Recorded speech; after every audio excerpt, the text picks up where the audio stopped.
दर्शन करके, अब यहाँ प्रत्यक्ष दर्शन की बात नहीं कर रहे हैं, she came to me and I realise कि यहाँ ज्ञान मिलता है, यहाँ ईश्वर के दर्शन कराए जाते हैं। फिर हम लखनऊ आए माँ के दर्शन करने, जब उनका दर्शन हुआ, माते भौतिक आंखों से हमें पता लगे बहुत दिव्य शक्ति हमारे आगे हैं, और उन्होंने फिर हमें ब्रह्म ज्ञान दिया, उस ईश्वर के दर्शन कराए। उन्होंने जब उस दर्शन कराए, हमें ऐसा मार्ग, सर्वश्रेष्ठ संन्यास का मार्ग दिया, जिससे आप खुद का कल्याण भी करते हो, पर आप समाज का कल्याण भी कर सकते हैं। आपकी उम्र कितनी होगी? 25-26 साल कितनी होगी मेरे ख्याल से? Just about, yes. इसके लगभग ही होगी। तो ये समय तो आपका गृहस्थ जीवन बसाने का है, ये सन्यासी आप क्यों बन गई हैं? गृहस्थ जीवन की जो आप बात कर रहे हैं ना, उसमें कुछ रखा नहीं है हमारे लिए, जस्ट फॉर मी, है ना, बाकियों की नहीं कह रही हूँ, मैं अपनी बात कह रही हूँ। क्योंकि जैसा जीवन हम जीना चाहते थे, उसके लिए सही और सर्वश्रेष्ठ मार्ग है ये संन्यास। क्योंकि ये जो है कि सबकी डिसीजन है, भारत की संस्कृति ये थी, गुरुकुल में बच्चे पढ़ते थे और उसी से उनके आचरण से क्लियर हो जाता था, उनको फिर दो रास्ते दिए जाते थे कि आप गृहस्थ में रहो या आप संन्यास में जाओ। पर गृहस्थ के जो भी नियम हैं, उसको जब सही भांति में लोग फॉलो करेंगे तो उसका सही भक्ति होगा। पर हमें इस चीज़ में कोई इंटरेस्ट नहीं था, हमने बस ईश्वर को प्राप्त करना था, और वो माँ ने हमें दिखा दिया। यहाँ क्या कर रही हैं? अयोध्या में क्या कर रही हैं? अयोध्या में हम आए हैं राम जी के प्राण प्रतिष्ठा के लिए, और राम जी का ये जो अयोध्या में वातावरण बनाया है, और हम इस मैसेज के साथ आए हैं सभी लोगों के समक्ष कि ईश्वर को देखा जाता है, और जब आपके जीवन में ऐसा गुरु आता है जो ईश्वर के दर्शन करा दे, तब आपके जीवन में परिवर्तन होता है, तभी राम राज होता है। ये जो बाहर से आप चीज़ें देख रहे हैं अच्छी हैं, पर ये इसीलिए हो रही हैं क्योंकि किसी ने कहाँ त्याग तपस्या की है और चाहा है। क्योंकि जब स्टडीज़ ने दिखाया है, if you smile and someone else, वो भी, उसको भी स्माइल ऑटोमेटिकली होती है। ये एक बहुत सिंपल वाइब्रेशन है। आप जब बहुत ज़्यादा खुश हो और आप हमसे 25 माइल्स की दूरी पर रहते हैं, हम भी खुश होंगे। पता है क्यों? वाइब्रेशन का इतना बड़ा स्पंदन ये है। राम मंदिर, राम जी के प्राण प्रतिष्ठा से क्या वाइब्रेशन जनरेट होने वाली है? बहुत पॉजिटिव वाइब्रेशन शुरू हो रही है क्योंकि लोगों को जीत लग रही है ना। क्योंकि अब हिंदू धर्म को तो पूरी तरह से ख़त्म किया था, यहाँ भी और विदेशों में भी, है ना, कि यहाँ कोई प्राउडली नहीं कह सकता था कि मैं सत्य सनातनी धर्म हूँ। आराम से कुछ और कह सकता था, पर वो चीज़ नहीं, क्योंकि लोगों ने बहुत भ्रांतियाँ और बहुत अज्ञानता और बहुत इग्नोरेंस लेकर गई है इस चीज़ का। पर अब वो जाग गया है, जिस धरा पर राम जी का अवतरण हो गया वो ही भव्य है, और उसी के भूमि पर रहते रहते हम क्यों ना भव्य हुए उनके सानिध्य में। आपको लंदन याद नहीं आता है? लंदन को हमारी याद आ रही होगी, पर हमें लंदन की याद नहीं आती। लंदन को अब हमारी याद आ रही होगी। और भी देवियां हैं, आप भी हैं, क्या नाम है आपका? Jai Shri Ram. My name is Saint Gabrielle and I'm a disciple of Her Holiness Maharashtra Shamli ji. Hindi बोल लेती हैं थोड़ा बहुत? No, I understand Hindi thanks to my Guru Ma's Kripa, but I speak English. तो आपको मालूम है यहाँ पर क्या हो रहा है, अयोध्या में क्या हो रहा है? मालूम है? Yes, of course. It's the sthapna of Lord Ram's Lalla Sarup's Murti.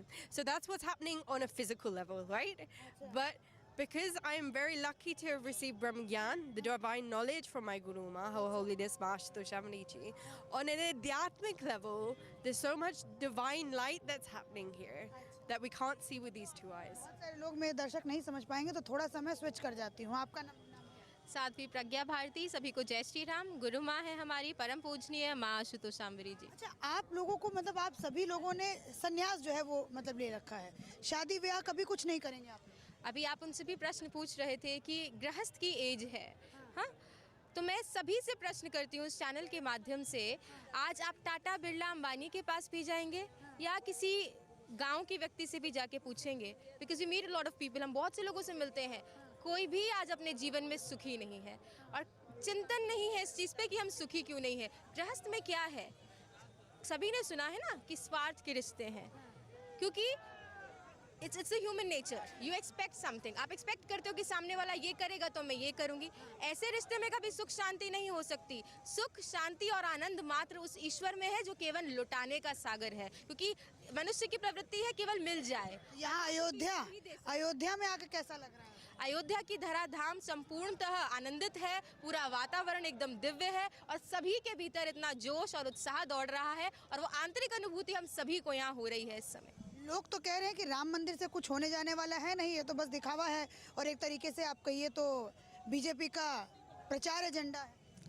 कहने वाले तो बहुत कुछ कह रहे हैं, परंतु स्टेटमेंट्स तो बहुत सारी आ रही हैं।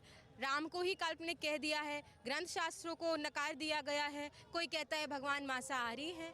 तो ऐसे लोगों के लिए मैं कहना चाहूँगी कि राम कथा जन जन में व्यापी, केवल वंचित हैं कुछ पापी, जिनके ज्ञान चक्षु फूटे हैं उन्हें राम लगते झूठे हैं, झुकलाते हैं राम के मर्म को, घायल कर रहे हैं धर्म को, आस्था के प्रति निर्मोही है, सबके सब हरिहर द्रोही हैं, जो करते राम की निंदा है वो कैसे अब तक जिंदा हैं, ऐसे राम द्रोहियों को पढ़ने अब गरुड़ पुराण दे, राम हुए हैं और कितने प्रमाण दे। क्या बात है, क्या बात है, बहुत खूबसूरत, बहुत खूबसूरत आपने कहा।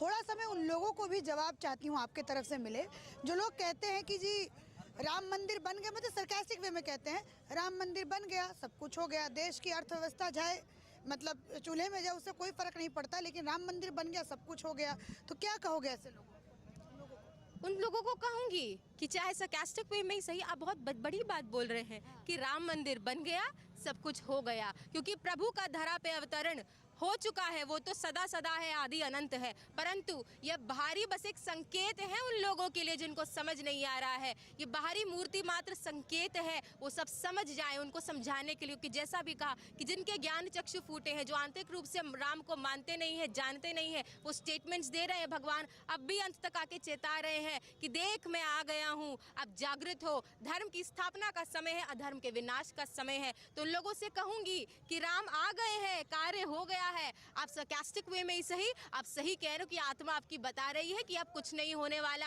अब धर्म स्थापित होगा ही होगा और रावण जैसे पापियों का नाश होना ही होना। रावण जैसे पापी किसको कह रही हैं? जो भी लोग हमारे धर्म के अगेंस्ट हैं, चाहे वो कोई भी हो, सबके लिए है। जो धर्म के विरोध है, जो भी सत्य के मार्ग पे नहीं है, वो सभी पापी हैं, क्योंकि सबसे बड़ा पाप है अपने धर्म का विरोध करना। And what is dharma actually?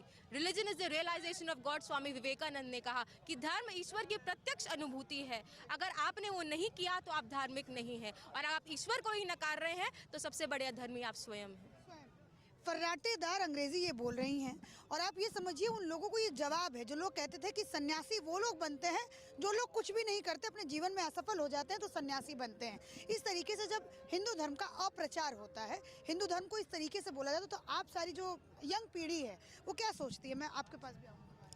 तो हम ये क्या सोच रहे हैं कि ये this is false, this is not true at all, because the thing is ये जो साइंस है जो हम आज मानते हैं, भगवान को नहीं मानते, साइंस को जो मानते हैं, इसको हिंदी में विज्ञान कहते हैं। वो विज्ञान, वो परम विज्ञान, वो सिर्फ ईश्वर दर्शन से, वो अध्यात्म से ही आया है। This is the reason why when the British came here, यहाँ जब वो आए थे, ब्रिटिश राज हुआ था, उन्होंने यहाँ अध्यात्म की नींव देखी थी, उसको चुराकर इसीलिए यूके लंदन में तरक्की हो रही है। क्यों? क्योंकि उन्होंने यहाँ के तत्वों को चुराकर वहाँ जाके उन चीज़ों को स्थापित किया, और यहाँ हमें ये बता दिया कि कुछ नहीं है। जी तो थोड़ा सा वो करना पड़ेगा। जी बिल्कुल, मैं कहना चाहूँगी क्योंकि इंट्रोडक्शन मिल ही चुका है। दोनों दीदियाँ हैं हमारी, विदेश से, लंदन से है। मैं खुद भी दिल्ली से हूँ। मैंने बीकॉम किया है दिल्ली यूनिवर्सिटी से, CS किया है, 1.5 साल गूगल में जॉब की है। और साल गूगल में जॉब, कितना पैकेज था आपका? हमारा 85,000 पर मंथ का मेरा पैकेज था, उसको छोड़कर मैं आई हूँ। अब चिंतन का विषय है कि ये कैसे संभव हुआ। स्वामी विवेकानंद जी ने विदेशों में जाके भारतीय संस्कृति की स्थापना की, कैसे की? क्वेश्चन, बहुत बड़ा क्वेश्चन मार्क है। इसका जवाब है उनके सतगुरु रामकृष्ण परमहंस जी। जब उनके जीवन में वो आए और उन्होंने उनका ईश्वर का दर्शन कराया, तो वो एक्चुअल जो जागृति है वो उनके भीतर हुई। उनको समझ आया कि ये जो मेरा यंगस्टर हूँ, मैं युवा हूँ, ये युवा मैं इसलिए नहीं हूँ कि इधर उधर जाऊँ, कमाऊँ, रोटी खाऊँ, मेरा यहाँ तक लक्ष्य नहीं है। मेरा लक्ष्य है उस ईश्वर की प्राप्ति जो हम सबका है। तो इसलिए स्वामी विवेकानंद जी के पीछे उनके गुरु का हाथ था, तब जाके वो भगवाधारी कहलाए और इस भगवा की पवित्रता को उन्होंने जाना है। और हमने भी अपने गुरु माँ परम पूजनीय माँ आशुतोष शामरी जी के सानिध्य में इस भगवा की पवित्रता को जाना है और ईश्वर का दर्शन माँ ने कराया है हम सभी के अंतर्घट में। तभी आज सब कुछ छोड़ छाड़ के हम आए हैं। ये प्रश्न बहुत लोगों का होता है, फर्स्ट क्वेश्चन जो भी हमसे मिलता है यही होता है कि सब कुछ आपने छोड़ छाड़ के ये कैसे संभव हुआ? तो एक ही जवाब है कि जिनके शिष्य ऐसे हैं तो उनके गुरु कैसे होंगे। इसमें गुरु की महिमा है, हम लोगों की नहीं। अच्छा, आपको मन नहीं करता कि मैं भी मतलब उस तरीके से रहूं, अलग अलग कपड़े पहनूं, थोड़ा अपने बालों में मैं अच्छे से वो करूं, थोड़ा अपनी खूबसूरती को निखारूं? एक समय था मैं भी दिल्ली में एक मॉडर्न लड़की थी। बालों का जो भी है, एक लड़की की इच्छाएं होती है, ड्रेसिंग करना, ये सब है। ऑफ कोर्स मैं भी एक नॉर्मल इंसान थी, मेरी भी थी। परंतु जब पूर्ण गुरु अपनी गुरु माँ के सानिध्य में आई, उन्होंने बताया, उन्होंने मात्र शब्दों में नहीं, उन्होंने समझाया कि यह तन विष की वेलरी, गुरु अमृत की खान, शीश दिए जो गुरु मिले तो भी सस्ता जान। ये तन में केवल विष है विष, और अमृत केवल वह ईश्वर है। उसको प्राप्त करोगे तो जीवन में मुक्त होगे, अन्यथा ये सब तो कुत्ता बिल्ली हाथी घोड़े भी खा रहे हैं, सो रहे हैं, वो सब कर ही रहे हैं। कुत्ता बिल्ली हाथी घोड़े जैसा बना दिया जो गृहस्थ जीवन में है। गृहस्थ का मतलब ये नहीं, अगर गृहस्थ होते हुए भी आप भक्ति कर रहे हैं, हम उनके लिए ये संदेश है ना। खाना सोना और अपनी सांसारिक कष्ट कलेशों में डूबे रहना, यह एक मानव की पहचान नहीं है। कहना चाहूँगी इसके विषय में, आपने दीदी ने कुत्ते बिल्ली की बात करी। हमारे शास्त्रों में लिखा है, धर्मेण हीनः पशु भी समाना। जो धर्म से विहीन है, जिसको धर्म का नहीं पता, वो पशुवत आचरण करता है और पशु के समान ही अपना जीवन यापन करता है। सारे विपक्ष धर्म को तो वो करते ही नहीं है, तो धर्म की पहचान है जिस सिर्फ शास्त्रों को पढ़ लेना, वेदों के ज्ञाता तो रावण भी था। रावण प्रकांड विद्वान था, फिर क्यों उसको राक्षस कहा गया? क्योंकि उसके पास वो गुरु नहीं थे, वो ब्रह्म ज्ञान नहीं था जिससे वो प्रभु श्री राम का दर्शन करता, प्रभु श्री राम को पहचानता।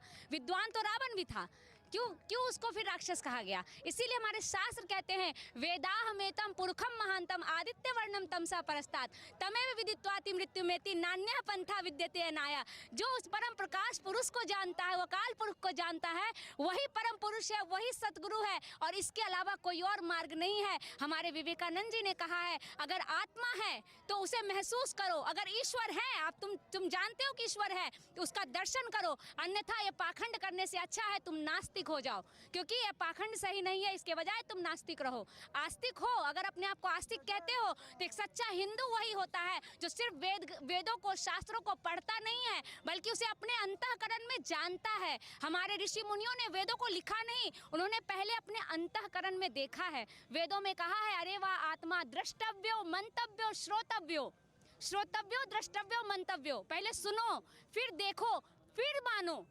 हमारे ऋषि मुनियों ने कहा है, सुनो, हम राम कथा सुनते हैं, भागवत कथा सुनते हैं, फिर उन्होंने कहा देखो, सुनो राम की महिमा, फिर देखो। देखना क्या है? राम को देखो, कृष्ण को देखो, जिनकी आप महिमा सुन रहे हो, जिनकी आप महिमा गा रहे हो, क्या आपने उनको देखा है?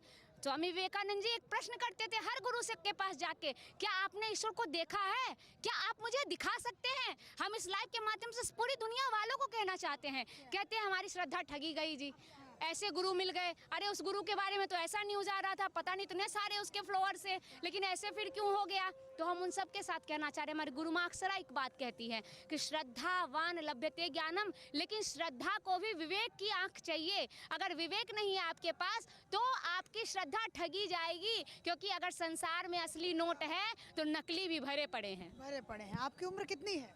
मेरी उम्र लगभग बताइए। कितनी लगती है आप लोगों को? मुझे तो लग रही है 27-28 साल की लग रही है। बस इतनी है। हाँ, ठीक है। अच्छा, मुझे एक बात बताइए, जैसे आज आप हिंदू धर्म को कैसा पा रही हैं? मजबूत या फिर और मजबूत होना बाकी है? बिल्कुल, हिंदू तो पहले से जागृत हो चुका है, इसमें कोई दो राय नहीं है। पहले कैसे सोया था, अब जागृत कैसे हुआ? पहले ये था कि अपने श्री राम के प्रति, अपने कृष्ण के प्रति इसका कोई इतना चिंतन नहीं था जितना कि आज है। आज पहले विदेशों में इतना प्रभाव नहीं था हमारे प्रभु राम का जितना कि आज है। आज आप देखेंगे विदेशों में, लंदन में, पेरिस में, हमारी दीदी लंदन से आई है, लंदन में सुंदरकांड हो रहा है, राम जी की यात्रा निकाली जा रही है, रामचरितमानस का पाठ हो रहा है। जिस आईफिल टावर जो है वहाँ पर, उस आईफिल टावर पे लोग प्रपोज करने जाते थे, अपने प्यार की नगमे गाते थे, वहाँ पर आज सुंदरकांड का पाठ हो रहा है, वहाँ से शोभा यात्रा निकाली जा रही है। ये बहुत बड़ा चमत्कार है आज के युग का। हम ये बस युवाओं से, खासकर अपने युवाओं से कहना चाहते हैं, क्योंकि हमारे भगवान श्री राम युवा थे जिन्होंने रावण का वध किया, भगवान श्री कृष्ण युवा थे जिन्होंने कितने जरासंध जैसे कितने राक्षसों का वध किया, जो भागीरथ थे जिन्होंने गंगा को धरती पर लेकर आए वो युवा थे, विवेकानंद जी युवा थे, सभी लोग युवा थे, जो भारत की संस्कृति को विदेशों में जाके उनका झंडा लहराया। तो उन युवाओं से मैं 2 लाइन कहना चाहूंगी। मेरी गुरु माँ अक्सर ये बात कहती है कि युवा हो तुम तो फौलादी जरा हिम्मत जुटा लो, युवा हो तुम तो फौलादी जरा हिम्मत जुटा लो, असुरता के विषैले सर्प का फन कुचल डालो, है यौवन धन्य गर कर दे प्रचंड प्रहार इन पर, है गुरुवर साथ रख विश्वास बढ़ चल सत्य पथ पर। और सत्य का मार्ग है, धर्म का मार्ग है वो ज्ञान, वो ब्रह्म ज्ञान। अपने भीतर ईश्वर को देखो, जानो, आप दृढ़ तभी होगे, मजबूत तभी होगे। बोलो जय श्री राम। जय जय। शंख भी बज गया यहाँ पर। अच्छा, एक और बात बताइए, जैसे ये